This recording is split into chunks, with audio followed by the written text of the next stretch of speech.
dulu, di daerah Sumidang, Sumatera Selatan, ada seorang pangeran bernama Seruni. Ia adalah anak keturunan raksasa yang namanya Putri Endah. Suatu hari, Pangeran Serunting mempersunting seorang gadis desa bernama Siti. Setelah menikah,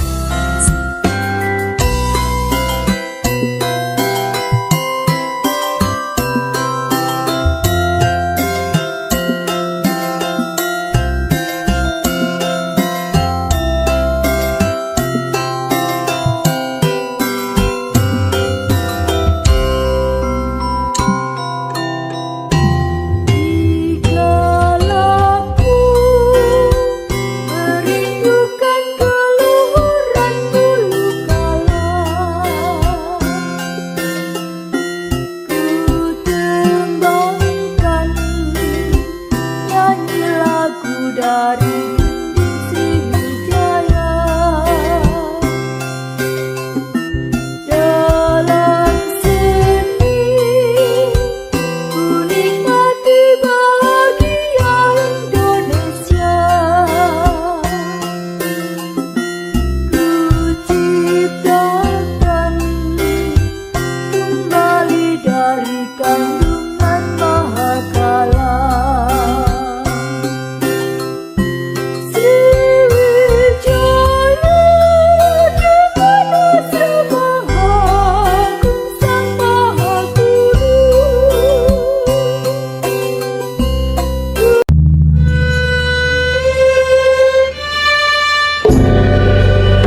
setelah menikah, Serunting mengajak Siti untuk tinggal di istana, sebuah tempat megah yang dipenuhi dengan keindahan dan kemewahan.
Namun, Siti justru diliputi kebingungan yang sangat mendalam. Hatinya seolah terbelah.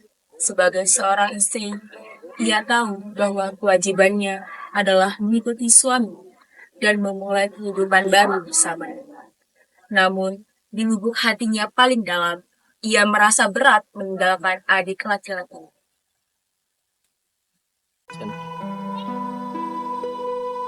Ayun Aduh apa rupanya?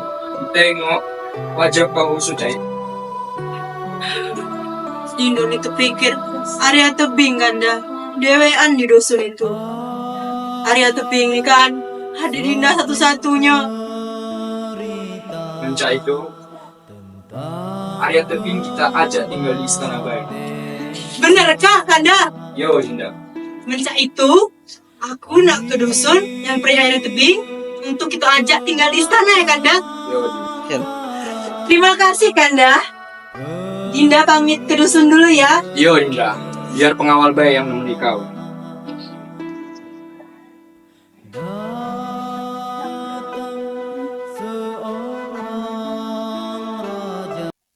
Siti pun menerima saran tersebut dan segera menemui adiknya ditemani oleh dayang-dayang.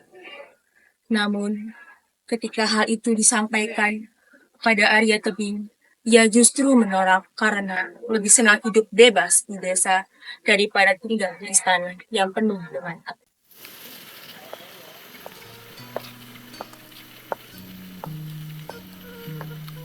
Arya, Ayoku, udah lama udah jing, apa kabar yuk? Ya Allah. baik-baik. Cak mana kabar kau ni? Alhamdulillah baik.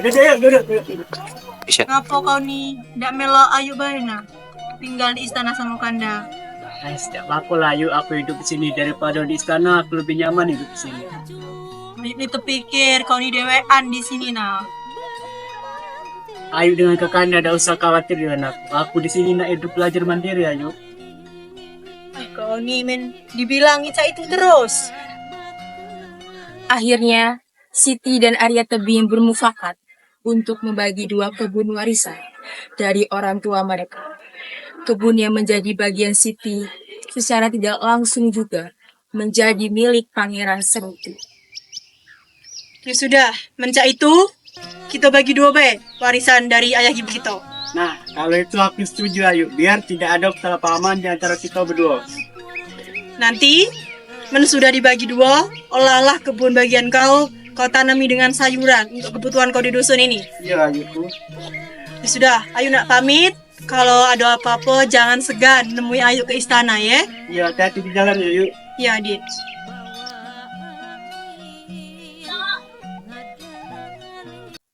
Ngotin lagi. Kebun yang menjadi bagian Siti secara tidak langsung juga sudah menjadi milik Pangeran Serunting. Agar tidak terjadi perselisihan di antara mereka, Pangeran Serunting pun menyarankan agar kebun mereka diberi pembatas. Mereka pun bertemu di kebun. Keesokan harinya, Arya Tebing bersama Serunting berangkat ke kebun itu dengan membawa sebatang kayu pembatas. Setiba di sana, kayu pembatas itu mereka tanam dalam-dalam di dalam tengah ladang. Arya, Ya, Kanda. kebun ini kan sudah kita bagi. Cak itu kita harus kasih pembatas agar supaya nantinya tidak ada perselisihan di antara kita. Nah, kalau itu aku setuju, Kanda. Biar tidak ada perselisihan di antara kita. Ya sudah, Arya, mari kita cari pembatas. Ayo.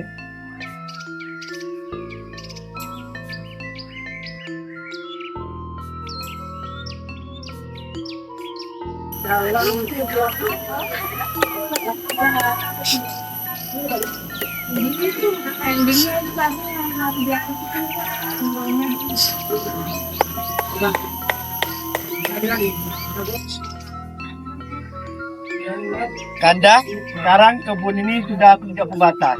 Esok harinya, rencananya kebun ini akan aku tanami buah-buahan dan lain-lainnya. Oke, Arya. Semoga rencana kau berhasil. Kanda pamit pulang dulu ya. Iya, Kanda, hati-hati di jalan.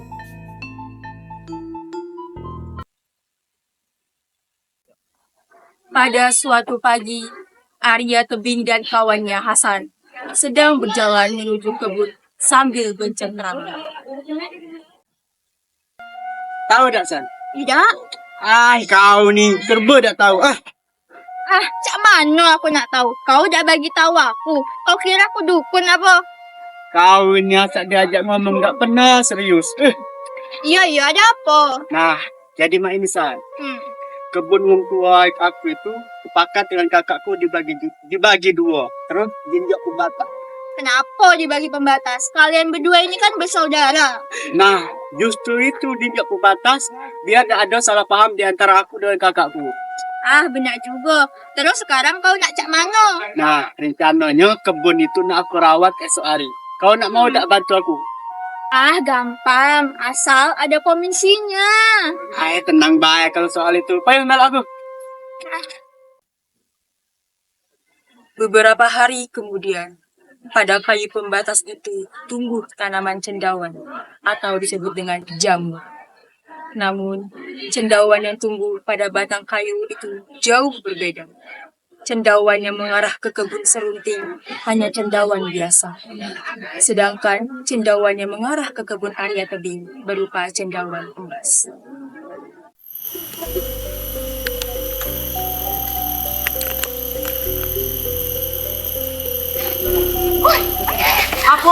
Apa, San? Apa?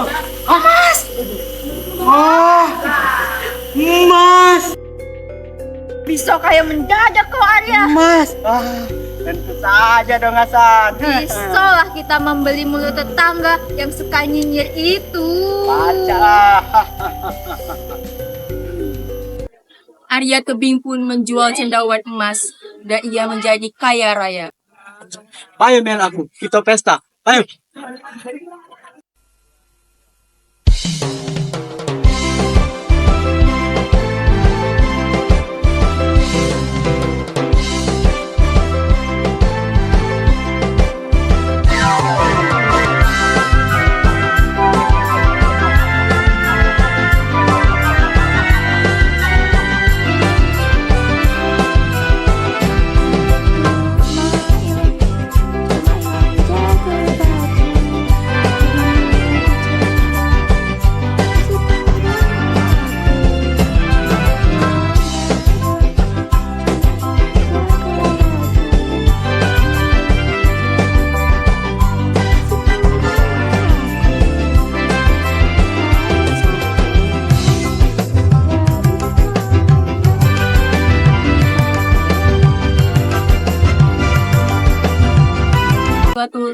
situasi lain, seorang pengawal Pangeran Serunting mengintip apa yang sedang terjadi pada Arya Tebing. Rupanya, Serunting iri hati melihat nasib baik yang dialami oleh adik iparnya ini.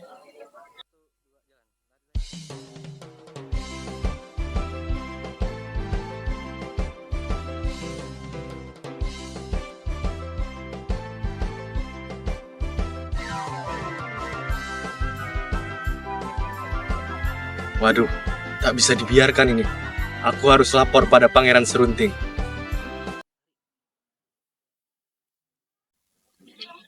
Ia pergi menjumpai pangeran dan menyampaikan hal itu.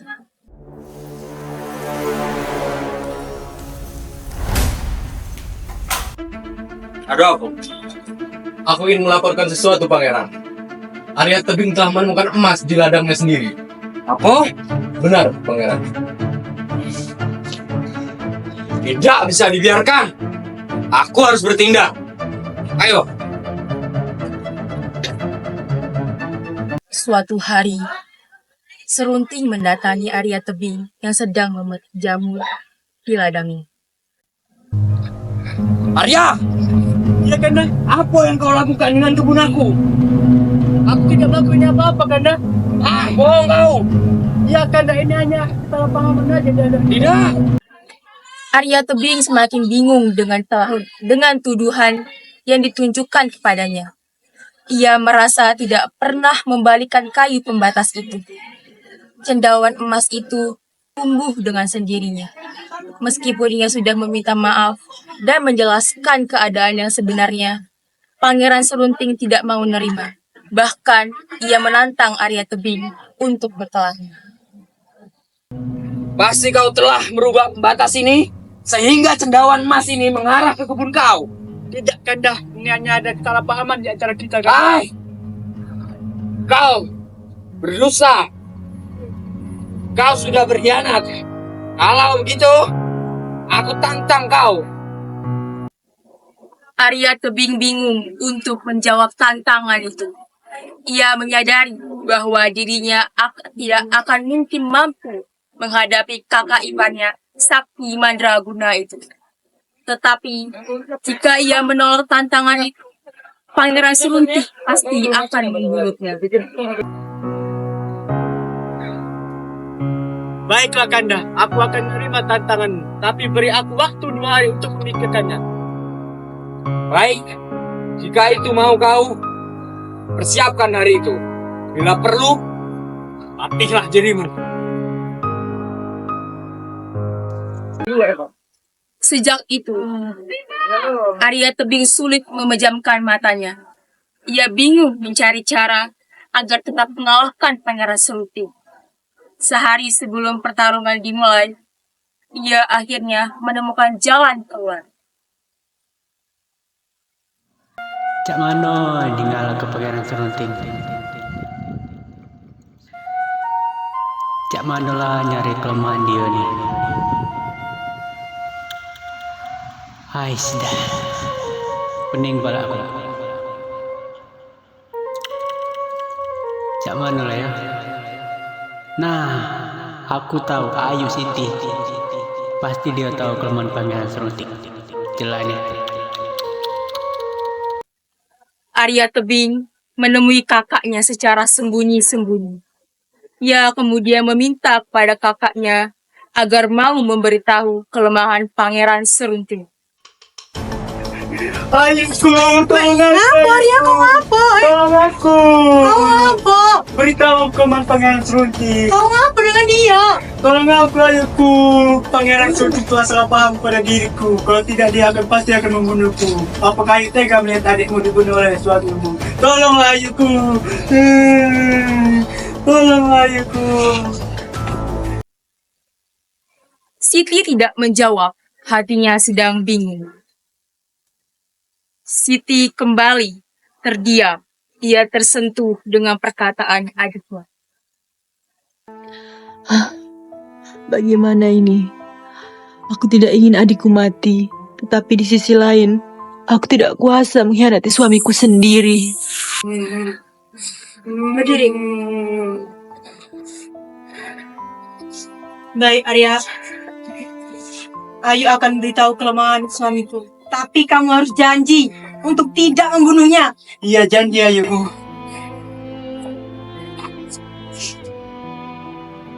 Akhirnya, Siti pun membocorkan rahasia kelemahan suaminya kepada Arya Tebing.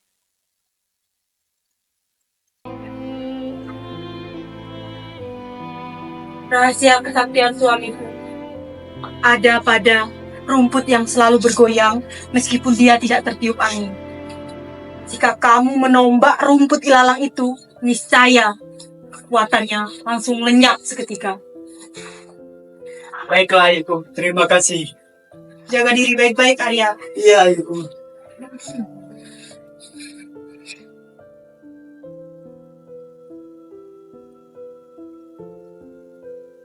Pada hari yang telah ditentukan, Serunting dan Arya Tebing pergi ke sebuah padang ilalang. Setibanya di sana, pertarungan pun dimulai. Hei Arya, hari yang kau tunggu sudah tiba. Ayo lawan aku. Hahaha.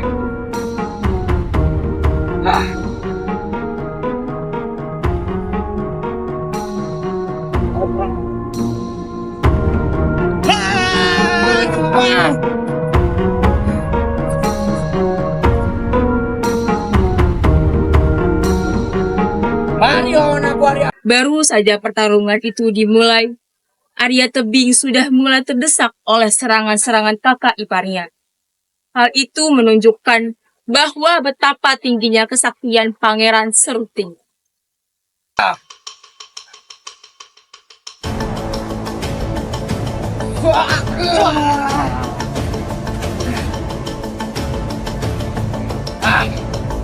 Ayo Arya, lawan aku.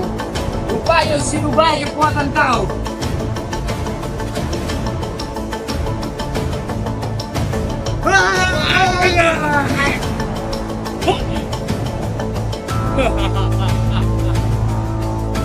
Kau tidak ada apa-apanya Arya dengan aku.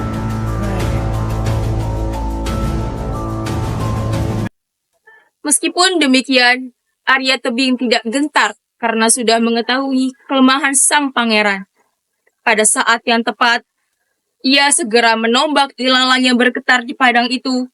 Seketika itu pula, sang pangeran jatuh tersungkur ke tanah dengan keadaan luka parah. Aku kanda.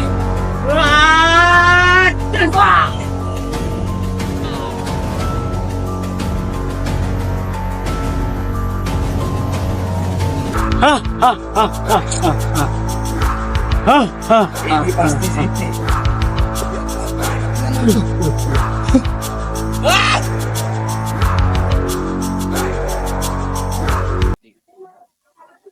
Merasa dikhianati oleh istrinya, Pangeran Serunting pergi meninggalkan kampung halamannya menuju ke Gunung Siguntang untuk bertapa.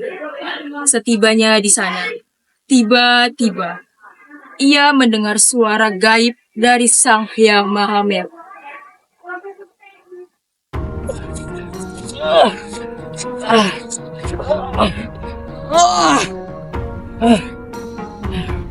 Wahai anak muda, maukah engkau mendapatkan kekuatan gaib?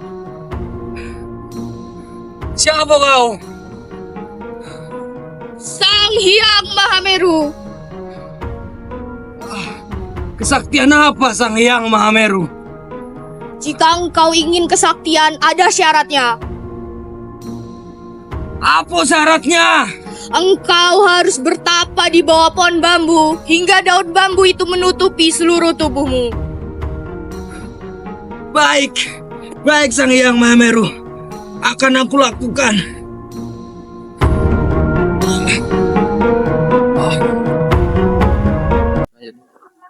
Tanpa berpikir panjang, Pangeran Serunting segera menyanggupi persyaratan itu. Setelah itu, ia langsung memulai tatapannya. Dengan penuh konsentrasi, ia memulai tapanya. Segala bentuk kehidupan dunia telah lenyap dalam pikiran dan ingatannya. Rasa lapar dan dahaga pun tidak dirasakannya lagi. Semakin lama, ia semakin larut dalam tapanya. sehingga tak terasa sudah 2 tahun ia bertapa. Saat itu pula, seluruh tubuhnya telah tertutupi daun-daun bambu yang telah berguguran.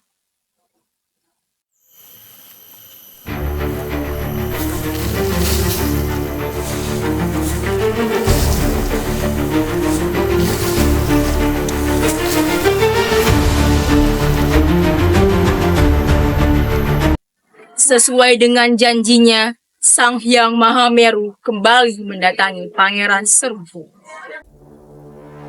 Wahai anak muda, karena engkau telah berhasil melaksanakan syarat dengan baik, maka kini saatnya aku menurunkan ilmu kesaktian kepadamu. Kesaktian apa, wahai Sang Hyang Mahameru? Apapun yang kau ucapkan akan berubah menjadi kenyataan.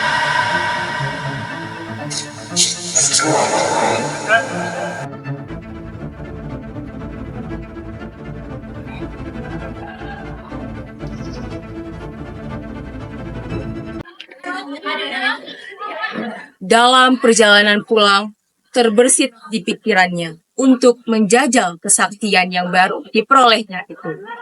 Saat menjumpai hamparan pohon tebu di bukit yang rindang, ia berkata, "Jadilah batu, wahai pohon itu. Jadilah batu, wahai pohon tebu," serunya Mahameru.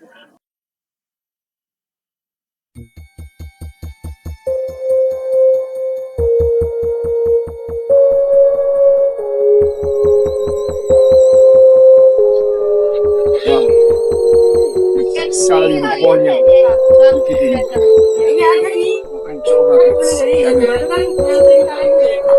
Wahai Bukit Gersang, berubahlah engkau menjadi bukit yang hijau dan rimbun.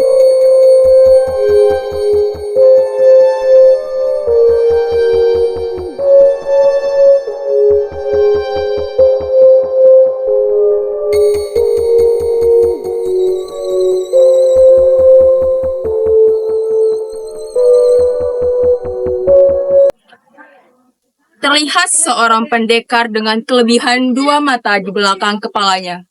Tanpa sengaja mendengarkan penduduk desa sedang membicarakan tentang kesaktian si pahit lidah.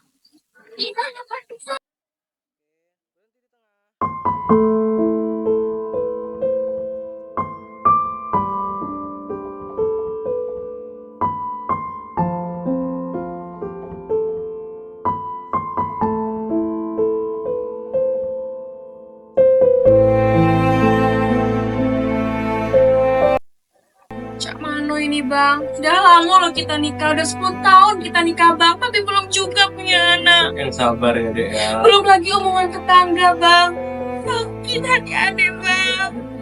Abang dengar ada seorang pangeran yang punya kekuatan sakti yang bisa membantu kita ya. Iya kah? Iya. Kalau memang ada cum kita cari dia bang, kita minta anak dengan dia bang. Namun masalahnya abang belum tahu di mana pangeran itu dek. Bagaimana ini bang? Adik sudah tidak kuat lagi dengan keluarga abang juga yang selalu bertanya kepada adik kapan adik punya anak. Yang sabar ya dek ya, kita akan berusaha mencarinya.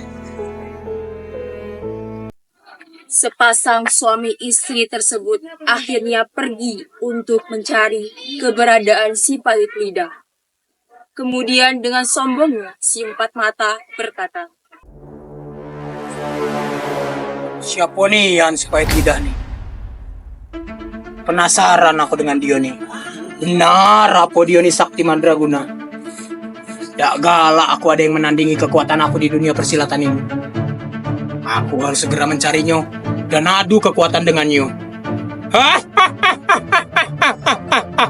Akulah manusia terkuat, sakti mandraguna.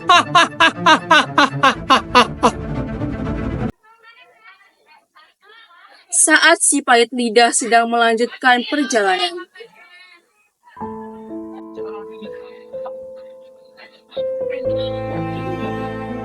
Tuan, Ibu.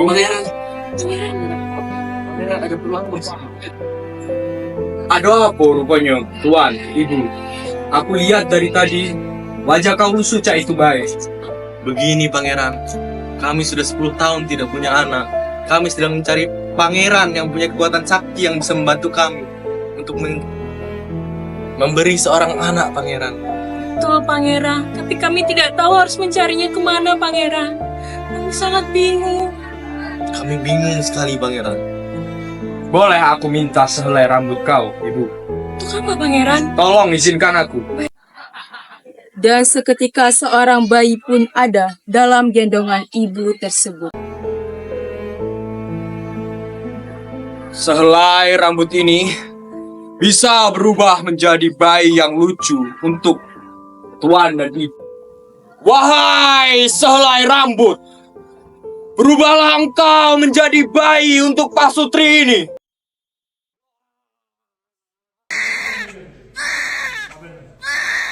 Terima kasih pangeran. Anak kita, Bang. Terima kasih, Bayi ini tolong kau jaga. Menca itu, aku pulang dulu ya. Baik, terima kasih, pangeran. Pangeran. Terima kasih, pangeran. Terima kasih banyak, pangeran. Terima kasih, Pangeran. Oh, anak kita, Bang. Si pahit lidah terus belajar berbuat baik kepada sesama makhluk hidup. Dengan perasaan gembira, Pangeran Serunting segera pulang ke kampung asalnya dan kembali ke istana berjumpa dengan adiknya. Action. Adinda, Arya. Kau di mana saja, Kanda? Kami telah mencari kamu, Kanda. Maafkan kami, Kanda. Maafkan aku, Dinda. Maafkan aku, Arya. Iya, Kanda. Maukah kau tinggal bersamaku lagi di istana? Ayo, maafkan aku. Mari. Ayo, Kanda.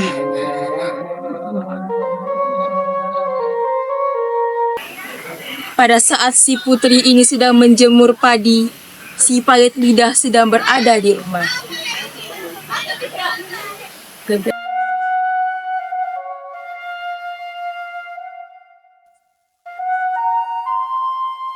Wah, Tuan Putri. Selamat datang, Tuan Putri. Terima kasih. Ini lukisannya bagus sekali. Terima kasih. Ini apa? Ini lampion, Tuan Putri. Wah, lampionnya juga bagus sekali. Semoga hasil karyanya laris ya. Amin. Terima kasih, Tuan Putri.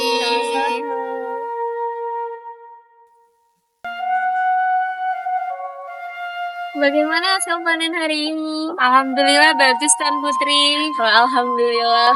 Untung cuaca hari ini panas, jadi padi-padinya bisa cepat kering. Iya, Tuan Putri. Terima kasih, Tuan Putri.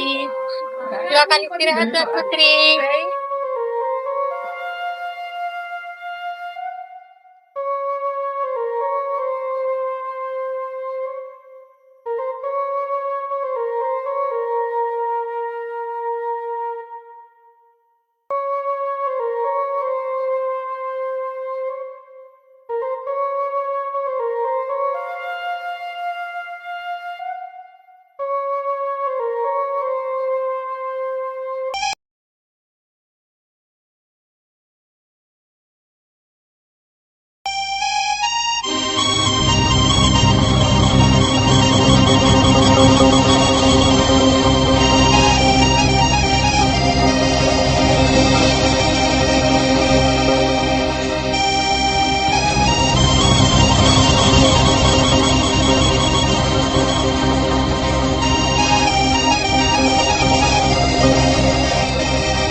Tempat belalang menari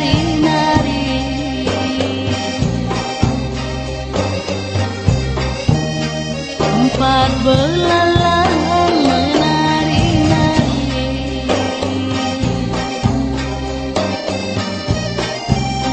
Empo bercehai lalai dusun yang hilang.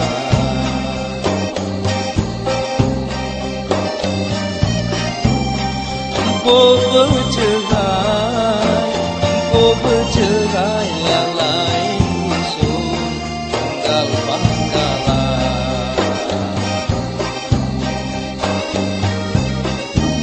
Tunggal pangkalan labatang lagi.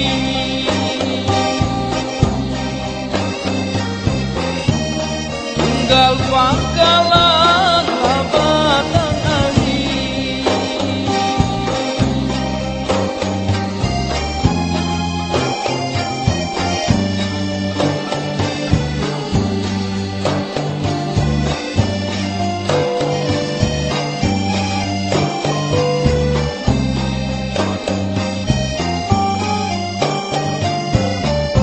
Satulah dua, bila sayang.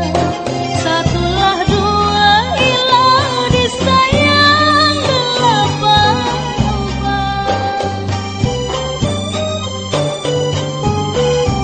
Satulah dua, bila sayang. Satulah dua, ilah disayang. Delapan Ai kaluma itu ilah sayang, kaluma itu ilah disayang, salah bilangan.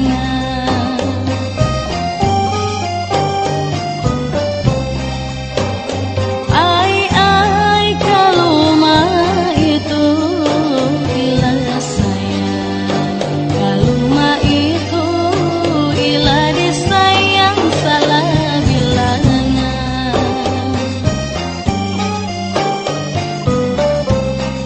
Puas keliling gila sayang, puas keliling gila disayang, kemana tempat. Puas keliling gila sayang, puas keliling gila disayang, kemana tempat. Ai adinda satu dengan semua, adinda satu dia ku sayang jadi kenangan.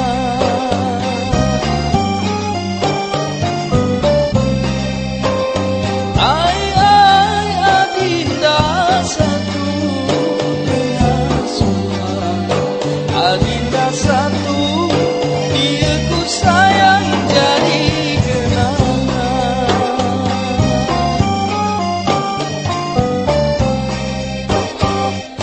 La la la la la la la la la la. La la la la la la la la la la la. La la la la la la la la la la. La la la la la la la la la la. La la la la la la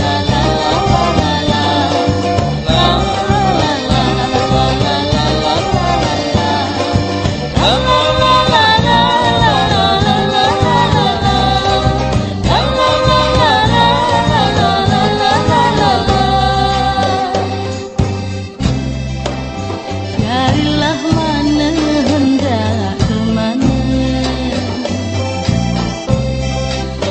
darilah mana hendak kemana, darilah jumpa.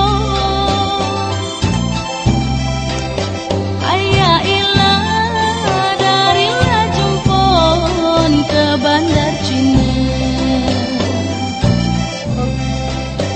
Ayah ilah darilah jumpa ke bandar Cina. Wahai adinda numpang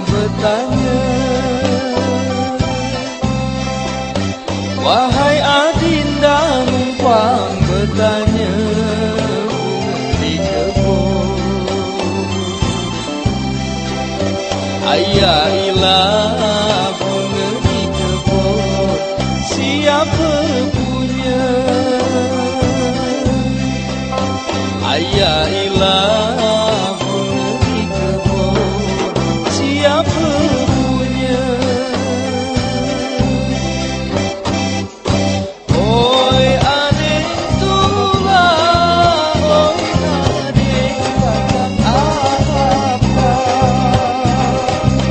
Oi kakang tula, oi kakang aring apa? Ada kain masih nak kembang karena kembang melati. Ada lain masih nak kembang karena dengan penuju hati.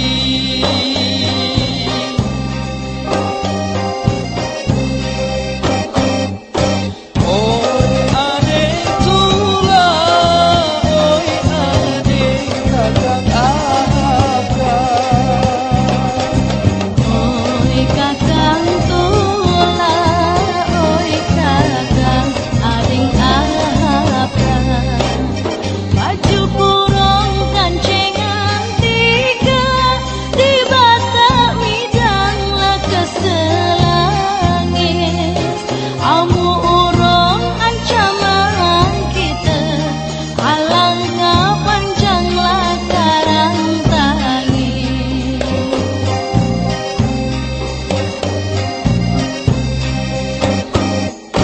Oi adik tulah, oi adik kakak apa?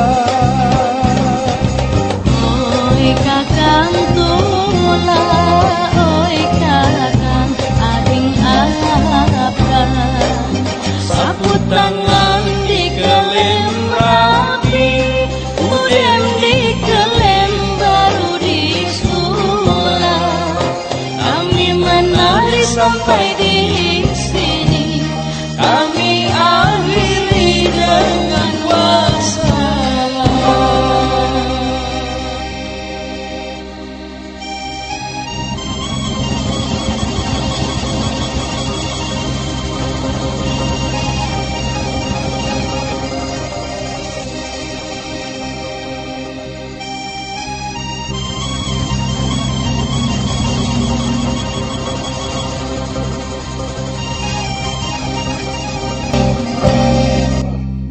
Si putri telah begitu lama menjemur padi, dan hari pun telah menjelang maghrib.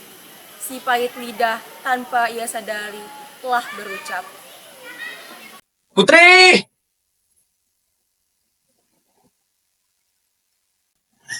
Hah, Putri! Kemana lah Putri ini? Apa sudah jadi batu dia?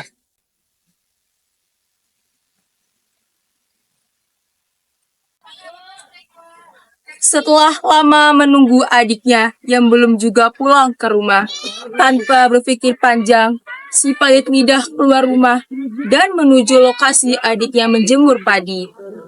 Setelah sampai di lokasi yang dimaksud, si pahit lidah memanggil-manggil sang adik, tetapi tiada sahutan jawaban dari sang putri.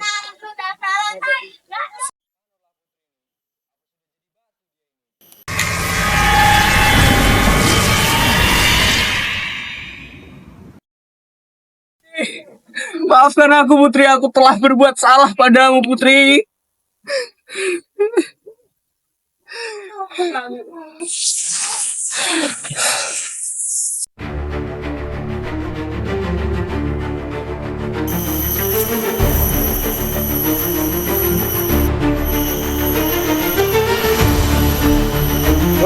Hai si pahit lidah, aku dengar kau ini saktian, tapi aku rasa kekuatan kau tidak sebanding dengan aku. Siapa kau? Apa aku rupanya kau? Cara Cak ini. Cak ini baik untuk membuktikan siapa yang paling sakti di antara kita. Cak mana kalau kita adu kesaktian baik? Baik, kalau itu mau kau, aku turuti. Masing-masing dari kita agak mendelungkup di bawah rumpun bunga aren. Lepas itu bunga aren dicetak. Siapa yang pacak menghindar dia yang menang. Aku terima tantangan kau. Oke. Baiklah. Esok aku tunggu kau di tempat ini. Tunggu aku kembali.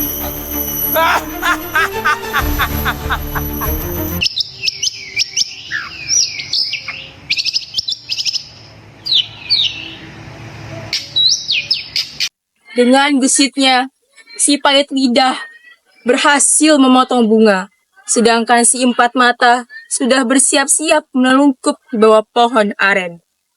Dan ketika pohon aren terjatuh ke bawah si empat mata, berhasil mengelak dan selamat.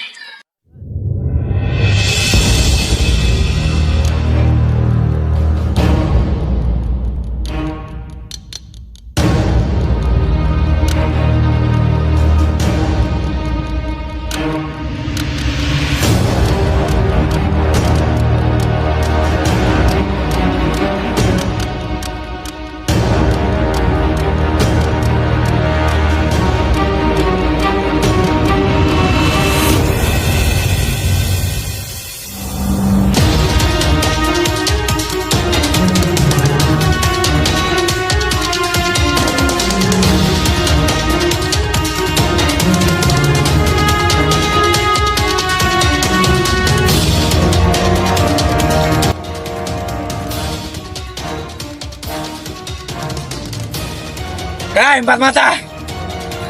Apa kau sudah siap?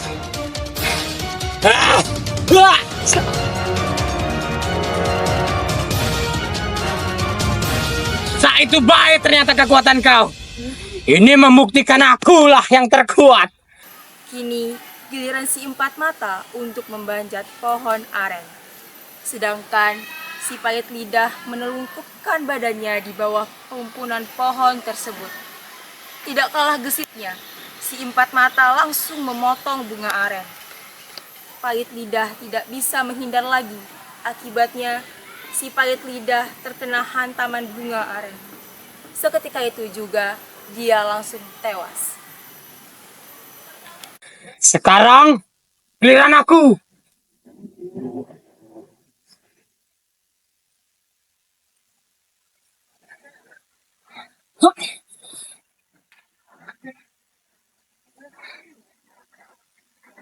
Bersiaplah pahit lidah.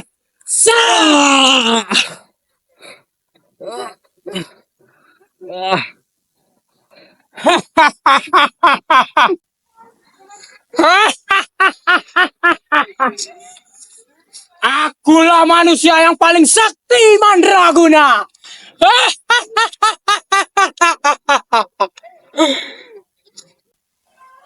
Empat mata merasa puas. Sejenak dia diam dan berpikir. Karena penasaran, si empat mata pun menghampiri mayat si pahit lidah dan dibukalah mulut si pahit lidah. Setelah dilihat-lihat dengan teliti, ternyata tidak jauh berbeda dengan lidahnya. Namun, sungguhlah aku masih penasaran Ian. Ngapalah dia dijuluki si pahit lidah? Apakah lidahnya benar-benar pahit? Atau cuma nama baik? Empat mata menempelkan jari telunjuknya ke dalam lidah si pahit lidah. Kemudian, ia kecap jari telunjuknya yang telah terkena air liur si pahit lidah. Penasaran Ian aku. Benarkah lidah dia ini memang pahit? Atau cuma nama baik?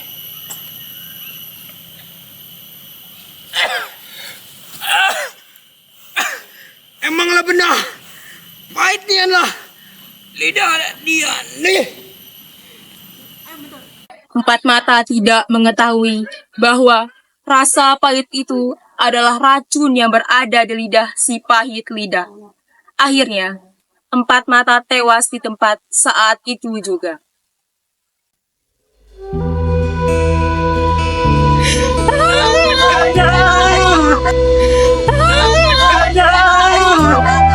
Ayah!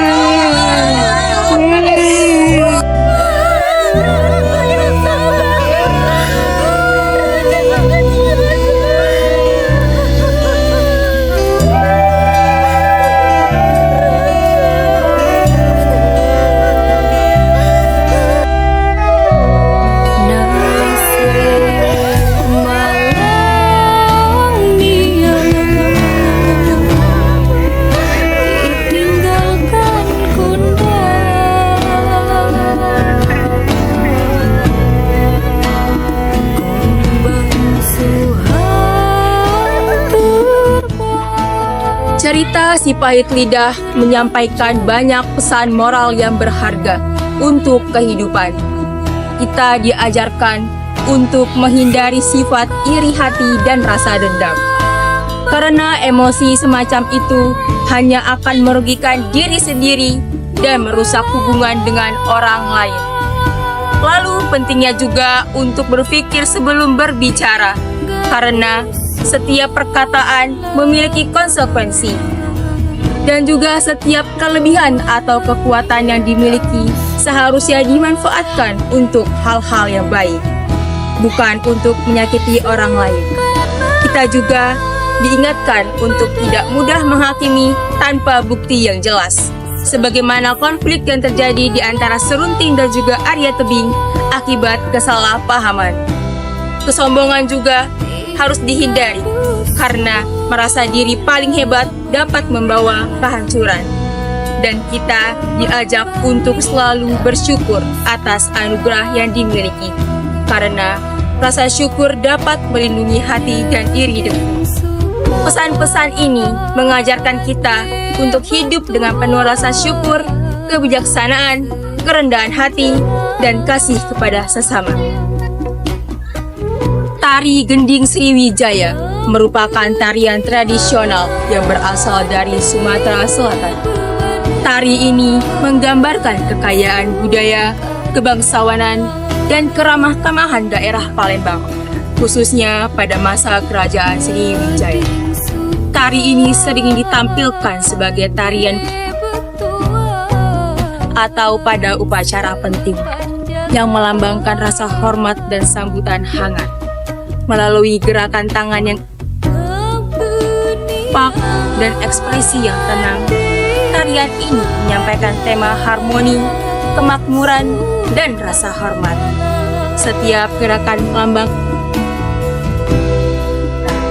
seperti menyambut dengan hati terbuka, kerendahan hati, dan persatuan masyarakat. Tari arai-arai melambangkan doa dan harapan baik untuk para pengantin, seperti keberkahan, kelancaran, serta keharmonisan dalam kehidupan rumah tangga. Tarian ini juga pada Tuhan dan penghormatan kepada tamu undangan yang hadir dalam acara.